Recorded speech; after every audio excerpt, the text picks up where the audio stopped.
Welcome back. Here's where you left off.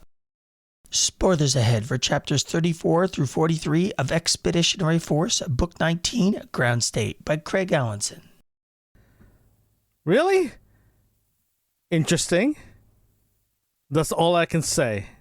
But overall, I'm very happy that it is continue. But at the same time, I'm done with this mind games, man. Seriously. What kind of mind games are we talking about here? Like, dude, I thought this was the end. Now it's coming back again. It's like, yeah, I think we're just being trolled now, man. Seriously, I think we're just being trolled. So I think there's 3 new books coming out. I think. I'm not entirely sure. I was able to confirm at least one more, but I think there's 3 based on what I've been reading online and so forth. I haven't seen anything officially from Craig Alanson's website, but clearly there's more coming, and it is kind of a shot. You're like, oh man, but let's just focus on the last few chapters here, and we'll get into the full book review later. But what did you think about the last few chapters here, man? It was very intriguing because, to be honest with you, because how it actually ended and the lead up to the ending, there was a lot, like when Skippy was talking about the Mavericks, about the crazy plans that they have. Even the general was back for a brief cameo. Perkins' boss, in other words, and it was just, there was a lot of like flashbacks of different characters from like previous books. In the same time too, that they got a new ship. This new ship is Excalibur. I was hoping to be a different name. And I actually don't mind the name. I actually thought I was going to be something cooler, but I thought it would be something cooler.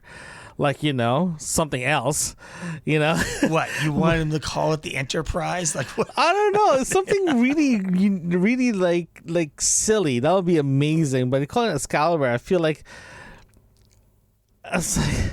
yeah, I'm not very happy with the name. But overall, it was pretty interesting how the ship was described. It sounds like when it's like a sword. They kind of described it like a sword. No, it's like they finally have a weapon like a sword to slay a dragon. That's what they got the name of Excalibur from. But then the ship itself looks like a starfish with tentacles, so it looks like a Cylon ship from the new Battlestar Galactica style. So there was a lot of more. Like, this ship is massive. They said this 3 kilometers long. So it's a very big ship, right? Yeah. And they said that theoretically there's only 15 people. You can actually have. You only need 8 crew or 7 crew members to run the ship, but there's actually you can fit 15 for backup, right? And that was pretty interesting too, because you have this massive ship, literally powered by AI, and the biological is just there to make the decision, tells the AI like Skippy to tell the ship's AI like a submind to do the things, right? So it's the justification of how the ship works is interesting. It's very paranoia, like they're very paranoid how everything works, and that's understandable, and how powerful the ship is was pretty interesting too, right? So they can do a lot of things with the ship, but at the same time, they're kind of like afraid that this ship is obsolete against the outsider, right? Oh, technically, the outsider, after having his conversation with Skippy, wasn't worried at all. And the only thing that really saved them was that they kind of did a bait and switch and convinced that they were somewhere where they weren't, and then they just used whatever the weapons were on the ship to blow it up. It was really something, because in these chapters I had several problems. And like what? A couple. Like what? Well, the first one was the the journey to the Dyson sphere, like in other words, like being in hard vacuum, and I'm like, he would not have survived. You have like 15 seconds of usable consciousness when you're in hard vacuum, and after that, you're kind of toast, right?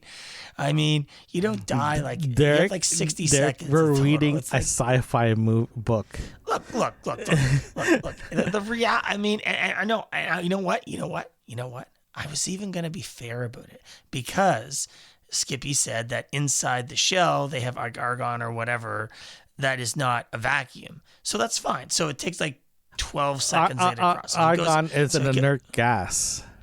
Yeah, but it's still an environment. Like he can't breathe it, but he's not in hard vacuum at that point, right? So, he goes into the sphere after 12 seconds or whatever, and so he's not in hard vacuum anymore. He just doesn't have any air to breathe. Okay, fine.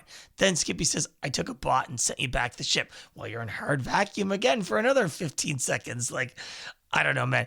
I had a bit of a hard time with it. And I was wondering, like, Craig, did you write that because you wanted to have some drama in the scene? Or, what was the real purpose? Anyway, I had a bit of a problem with that. Sorry, I can tell you exactly his comment is his reply back. Are you ready? Yeah, it's sci-fi. I know. Okay, Believe in magic, you muggle. Just give me a second. Give me a second, please. My other problem was the Dyson sphere. Now, are you familiar with the Dyson sphere concept? Yes, I do. Okay. All right. So he said that the Dyson sphere was like half a meter thick and it was like 5 light seconds across, which would put it within like within the orbit of Mercury, closer to the sun than Mercury is. So it's like, why would you do that? Like, it's still pretty big. Don't get me wrong. We'd never be able to do it or anything, but you'd think you want something a little bigger than that. But anyway, I'll put that aside. Sure, no problem. I'll put that aside. Then we have the ending of the book, which was the ground state, which scientifically does make more sense, of course, shooting at the speed of light. And then I thought... sorry, fact check. Half a light year is 2.95 trillion miles or 4.75 trillion kilometers. That will bring you straight to the Kuiper Belt. He said 5 light seconds, not 5 light. Oh, whatever. Sorry. Hold on. Seconds. Sorry. Let me. Yes. So that would be 0.0110, blah, blah, blah, blah, blah. And that would put you within this. Anyway, I admit, I'm nerding out here. I admit that. And I admit that we're writing a sci-fi book. But the reason I'm taking issue here is that Craig is usually very good about fact-checking this stuff and all that kind of stuff, right? Plus also, having a solid Dyson sphere is not really practical from a physics perspective.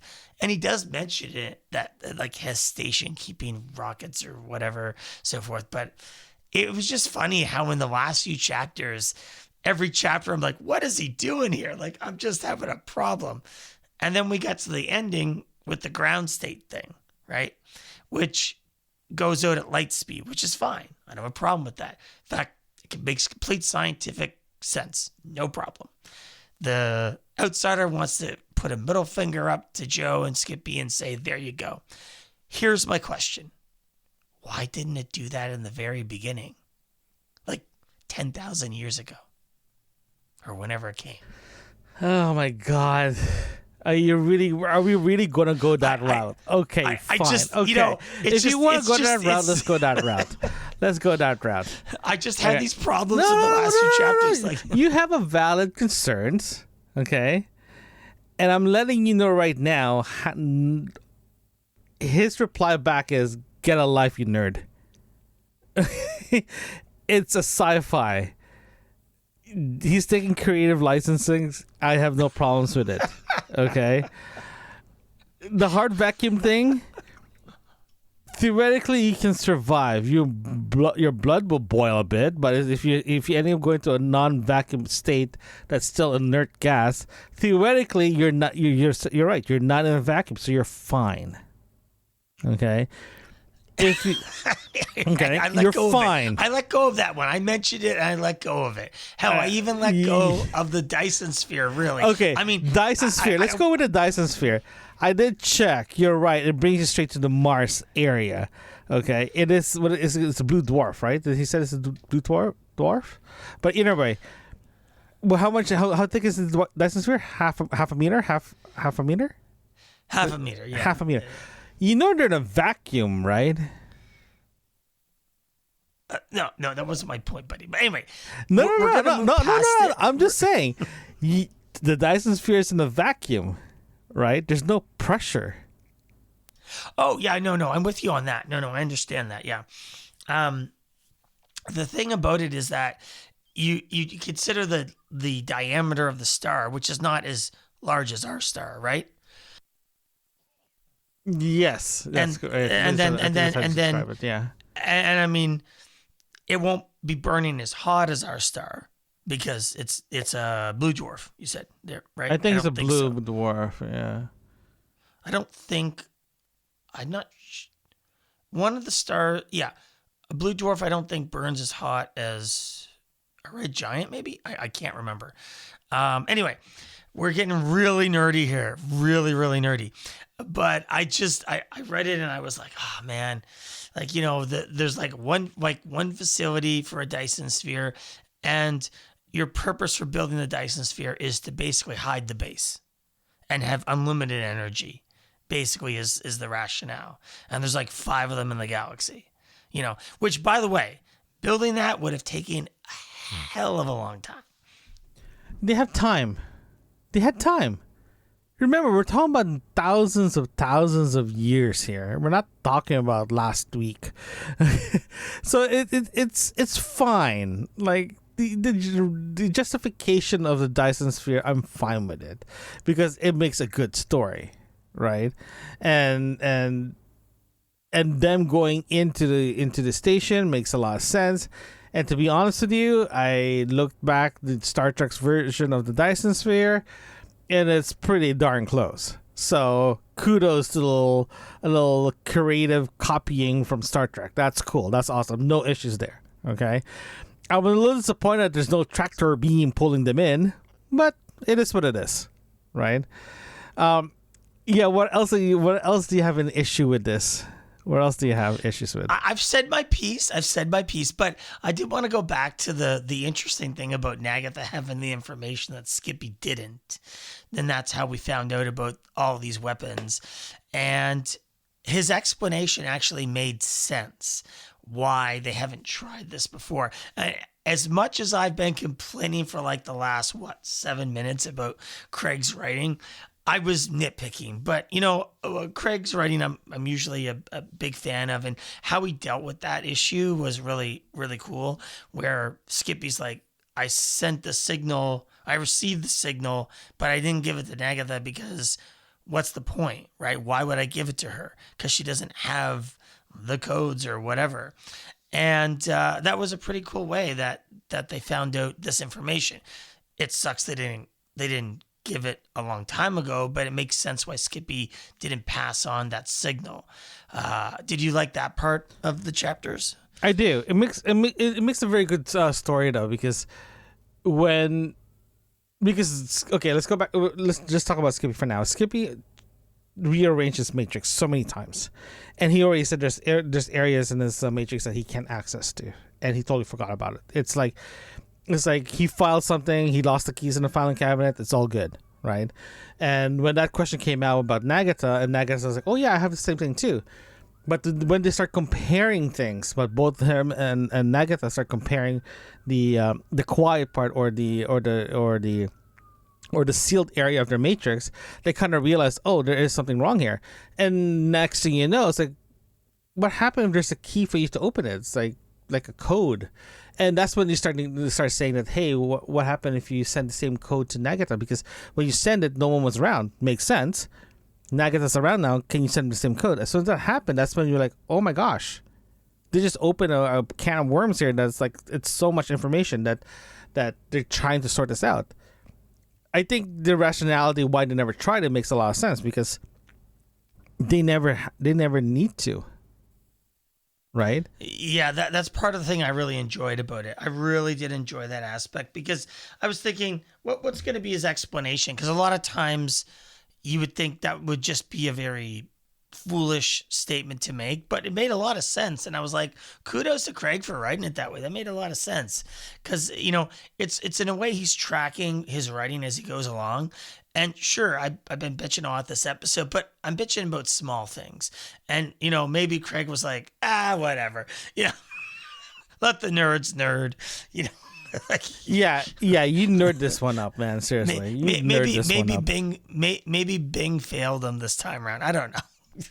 That's fine. Yeah, it's the way the book ended of where it is, and the continuation of this, and the killing the head of the Mac Salt, the kiddies, and the way it was done, it was pretty interesting, because it's kind of funny though, because when they had the ship, they went back to the Mac Salt's homeworld and decided, we're gonna kill the head cheese, the head kitty, and the way they did it, it was actually kind of interesting. They just showed up and just blow it up, like, hey, by the way, you're the new head. It was like, you can't do that. I was like, well, too bad. You're good. You got too much. You got too much to do.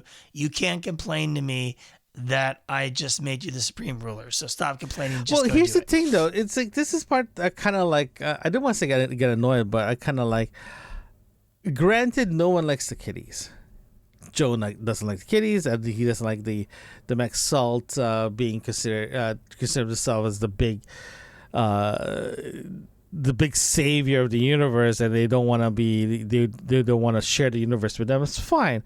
It's been there for the past thousands of years, right?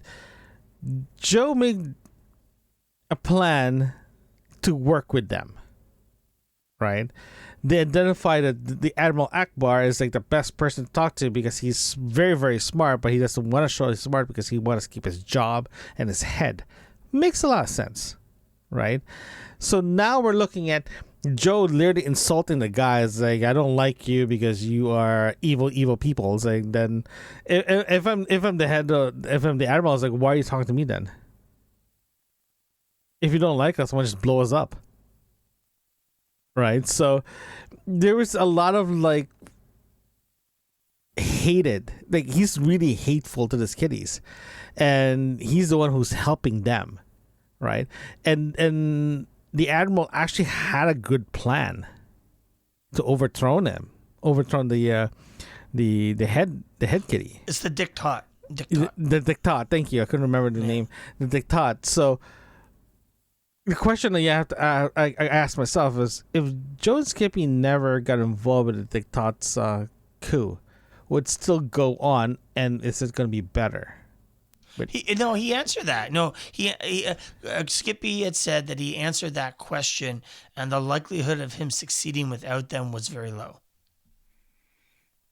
Like, it was unlikely to succeed. Yeah, that was no, it's fine. Yeah, if it's again, this is based on Skippy's analysis.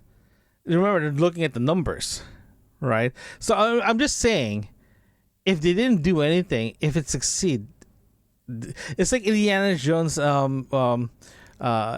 it Temple of the Raiders of the Lost Ark? Does Indiana Jones really save the, because he never really did anything? Are we really gonna go there? Yeah, we're actually gonna go there. It's a very valid question. It's like, if Joe and Skippy wasn't there, right? Would the Admiral still succeed without their help? Well, I think the logic behind it is that he set it up to be able to do it, but it wasn't his intention to do it unless he needed to. So he had a plan in place in case something weird went down to do it, but he wasn't looking to do it, right? It was more of a backup plan to protect himself, right? Well, and when I think that logically is the argument that comes out of the book. Yeah, I understand, but at the same time too, because even the book says too, because when the first plan was gonna go ahead, right? They literally had a plan. He had guys ready to go. Right? Then he stopped it all. Just imagine if he decided to go do the coup without Joe and Skippy, there's a good chance he will succeed. Because he's a smart guy. But when Skippy said he's most likely to succeed, that's their perspective. Right? I mean, I suppose so. I mean, it's interesting that this will, in the next book, be a more receptive leader of the kiddies, that not necessarily that they're on the same page, but they're going to need help because this thing is, the ground state is expanding at the speed of light. And sure, the speed of light over the distance of solar systems is a long time, but still, every second, is another 100,000 miles you got to deal with, right? For whatever you're going to fix it at. And because it's a ground state and it's the most basic level of matter, you can't turn it into anything else because all their stuff is built on. It's like quantum state or something like that. I'm not going to try to explain it. I'm not going to go. No, it's actually, I'm going back to your question you actually posted that you asked. Why did the outsider do this before? Or else it'll just solve the issue. Right? So that question you posed actually makes a lot of sense. Makes sense. Like, it's a very good question to ask. Why did the outsider didn't do this earlier? And I think I can answer that question. I have a feeling that the outsider doing this is a Hail Mary pass to see if someone can catch it. So in other words, if he did this, right, there's a good chance that he cannot, or it cannot reverse it. Right? It's like almost that's the whole point. That's the whole point of the ending of the book. It's almost like if I can't have this, no one can have this instead. Yeah, no, it's a middle finger at the galaxy saying, you killed me, but my last act is to salt the earth. That's basically what it is, right? And to be fair, it's a good ending because physics says that that's the most basic state. So even Skippy is like, this is super bad because it's not like we can impact it any other way. And I was sitting here after I finished reading the book and I sat down and I was like, where's Craig going with this? Because depending on how long in the next book he says time has passed, this issue will get more and more problematic as it devours more and more matter, right? And so it'll just be a ongoing issue. But how do you stop something like that, like a Big Bang crunch, you know what I mean, kind of idea? And how do you contain it, right? I mean, if it's basic matter, the only way you can stop basic matter is literally put chaos into things again. I mean, to be fair, a lot of things came out. I mean, I was really upset earlier in the book when Valkyrie got all messed up, and I knew something else was coming because of that. And obviously, the Dreadnought was the answer to that question. Great, wonderful. They could probably take out a kiddies fleet by themselves or stuff like that with all the crazy weapons they have and all that sort of thing. But when I got to the end of the book, I was like, okay, how's Craig going to get out of this? And the advantage to him is that he really does a good job of creating those circular logics when he writes, and I think that's his strength. And as much as I've been complaining a lot, it's mostly because I don't want to say that I expect more of him. I think I would have expected him to fact check things a little more clearly, because usually everything he writes is generally based in science for the most part, And when he writes about being in vacuum, it felt like it was off, right? And that was what bugged me about it. Yeah, it didn't bug me at all. Yeah, I know. You're a very simple guy. I get that. You're a simple guy. It did not bug me at all because it's a science fiction. So I'm okay with this. But at the same time, I kind of understand that because going through this book, we were prepared that this is going to be the last book. Right? Remember at the beginning of the book, the beginning of this I know. thing. We always have we been saying that for the last 3 freaking books? It's like, my God, man. I know, but when you did ask me, what do I expect about this book? I remember I told you that I'm not going to speculate because I just don't know. Right? And this is it. I just don't know. All the stuff that I thought is going to happen, it didn't happen. I'm a little disappointed. But I think I'm going to stick with my plan of like something else is going to be happening here. We're talking about like Skippy and Joe here. Right? So I have this feeling that Skippy and Joe will be gone soon. But I'll continue in the final review though. Join us next time as we review Expeditionary Force Book 19, Ground State by Craig Alanson. Thank you for joining us today. Don't forget to hit that subscribe button and share a review. We love to hear from you. Send us an email at yourbookmarksinfo@gmail.com. Join us again right here where you left off.